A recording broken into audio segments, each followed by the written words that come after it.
Hi everyone, I'm Shaylin here with Reedsy, and today we're going to be talking about how to build confidence as a writer. It's something that I think pretty much every single writer I've ever known at some point or another has really struggled with their confidence. New writers struggle with it, experienced writers struggle with it, even very successful writers struggle with it. It seems to kind of just come with the territory for most creative people. So confidence isn't something that most writers just find easily, and there's not really an easy fix to it, unfortunately. So in this video, I wanted to just impart a bit of wisdom because although some of these tips might be a little vague, they are things that I think have helped me or have helped other writers that I know. A lot of these are just things to remember and keep in mind as you're writing every time that you're kind of struggling with your confidence. Not all of them are things that you can actively do, but they're things that you can actively think about. Step 1, one of the most important things is don't compare yourself to published books or published authors. It is so easy when you're reading a book to think, wow, my work is not this good and it's never going to be this good, so of course I'll never be successful like this person. But comparing a printed, edited, final book is kind of like comparing unedited raw footage to a final movie. A book you buy that you're reading has gone through so much revision, it's gone through professional editing, and it's just not comparable to that first draft that you're writing right now. It's just such a different state and different stage of a book that there's no use comparing them. Instead, you can see a finalized book as a sign of what your book will be one day if you keep writing it and working on it rather than something you have to compare yourself to. Number 2, remember that it's not easy or effortless for anyone and everyone struggles. It's also really easy when you're reading a book to think, wow, this is so good and it feels effortless, and kind of just imagine that this writer one day just kind of wrote this quickly and it was easy for them, but it probably wasn't. They probably struggled with their book just as much as you feel like you're struggling with yours.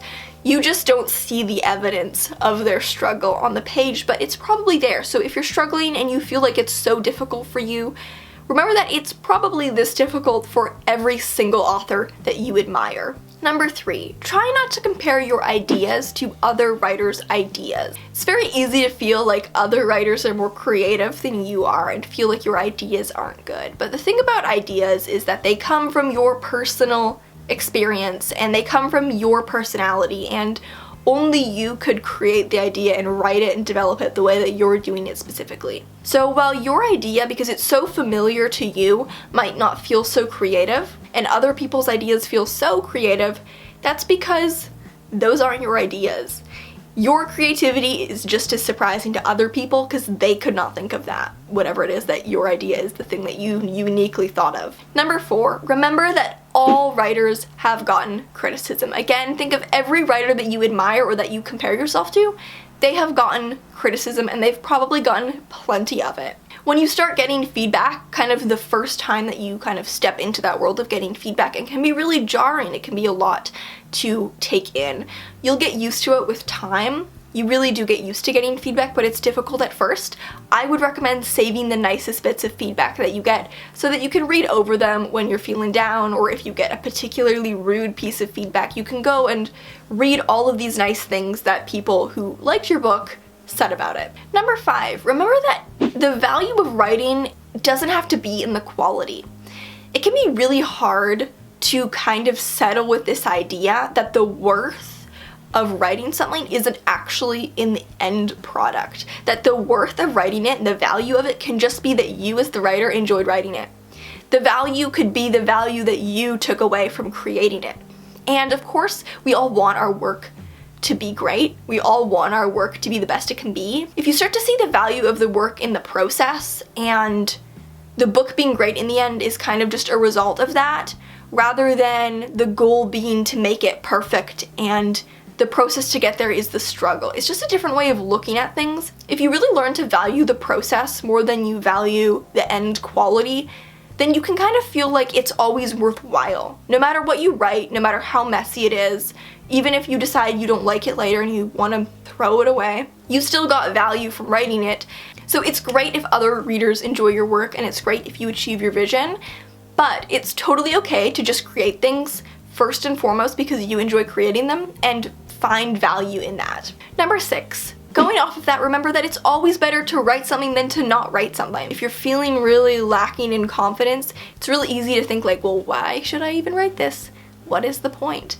But it's always better to write something. If you care about something, if you care about the idea, if it interests you, even if you don't pull it off perfectly on the first go and you don't feel like you have a lot of confidence at the moment, it's always better to write something and have it exist in the world as something that you created than to have it just never exist. Again, it's finding that value in actually creating the thing and actually writing the thing rather than only finding value in the end product. Number 7 is remember that you're capable of writing whatever story it is that you want to write. Especially for new writers, I think it's very common to have an idea and think, oh man, I really love this idea, but just think that you don't have the skills to pull it off. And although it's true that some stories are going to be more difficult, some stories are going to be more complicated, some stories are going to require a lot more work, if you really care about that story and you're willing to put in the time, you're capable of writing it even if the level of difficulty is really high. It might mean that you want to take more time to plan it. It might mean that you have to commit to heavier revisions. But if you love an idea, even if it's really difficult and the level of difficulty is so high,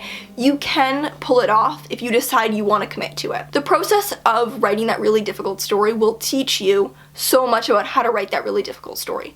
By the time you come out the other end of that process, you might find that you now have the skill to write that really difficult story. Number 8, if you're picking out mistakes in your book, that means that you have grown. If you're feeling really low on confidence because you're looking at your work and you're just thinking, this is really bad and this is wrong and I did this wrong and I did a bad job here and this character's undeveloped and there's a plot hole, and you're finding all these mistakes, that's actually a good thing. Now, of course, it might feel like a bad thing because it means that you have to edit the work, but it means that you have improved as a writer since you wrote that, because now you can find those mistakes.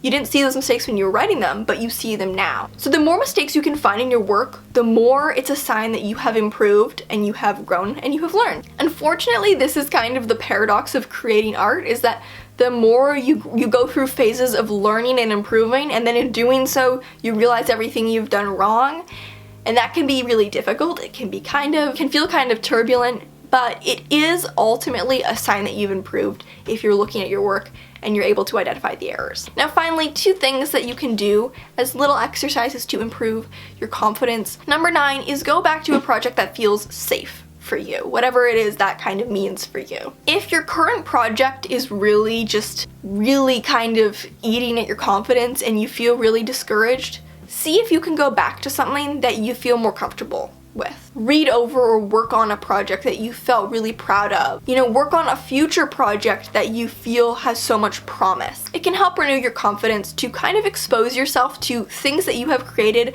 that you're still proud of, even if your current project that you're working on isn't something you feel too great about at the moment. And number 10, finally, this is a very common exercise that a lot of people recommend, and it's simply to make a list of everything you love about your book.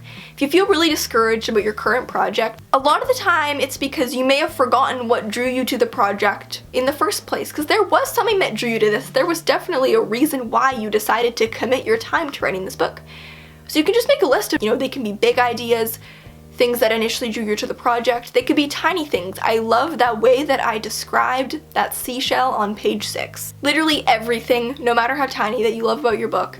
And really just take the time to actively appreciate your book and the thing that you've created, because sometimes it's easy to forget to do that and just get caught up in all the things you don't like about it. In the comments, I'd really like to hear something that you're proud of that you have written. What's your favorite thing you've written lately, or what's something in your writing you think you're really good at that you're really proud of? So thank you so much for watching, and remember to subscribe for new writing, editing, and publishing videos every Tuesday and Friday. Until next time, bye!